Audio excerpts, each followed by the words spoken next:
I am the possible. I'm going to make the impossible possible. This is how I'm going to start my speech. But before we begin, I want you to know that I don't want you to look at this like some sort of long, boring speech. I want you to look at it more like a conversation, like I'm speaking to you and we're exchanging ideas and, we're bonding, we're interacting. I'll say this again. Edge of possible. I am impossible. I am going to make the impossible possible. Right? First of all, what is the impossible? I'm going to start this with a quote. I'm going to explain this with a quote. It's only impossible because it has never been done before.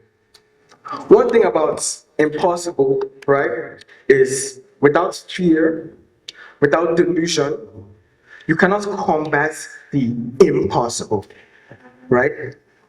When you're stuck up in your mind and you feel like you can't go harder and you can't push yourself to where you are meant to be, that is when everything seems impossible. There's so many things in my life that I would like to share with you about how I've stepped over many milestones, so many boundaries that have tried to hold me back, but I've not let them. But I'm going to share one very significant experience that has happened in my life that I feel like everybody can resonate with. Flashback to when I was 11 years old. I was younger. I loved cartoons. And when I say I loved, I mean I loved cartoons, right? There was this cartoon called Tarzan.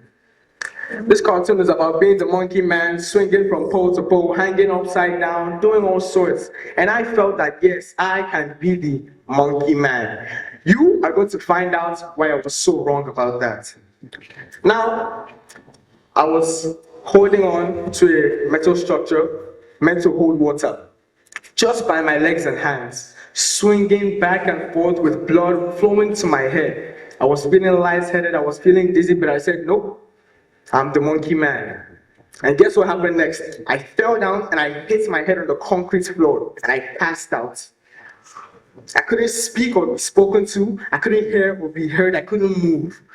But I was just with myself, alone with my thoughts. Do you know what was going on in my mind? Would I make it? Would I be able to wake up? Would I survive from this? My head throbbing, but I couldn't scream for help. I couldn't ask what was going on. But then I woke up, not by my power, not by my might, but with God by my side. And I'm forever grateful to the Lord for helping me through this. And another point I want to push to you, right, is hard work, determination, and God by your side. This is the recipe for being the impossible. God has always been by my side, connected by the hip with me.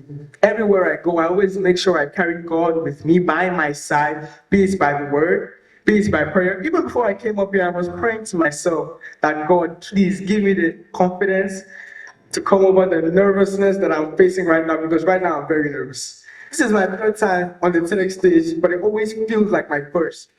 Like, I don't know why I just have this, you know what? That's not the topic right now. Back to the impossible, right?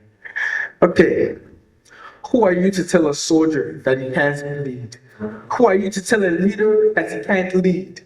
Who are you to tell a farmer that he won't sow seed? Who are you to tell me that I won't succeed? Now, when certain things are happening in your life and you feel like you can't do it, do you know what you're going to say to yourself? I want everybody to put your hand on your chest and say this to yourself. Edge of impossible. I am impossible. And I'm going to make the impossible possible.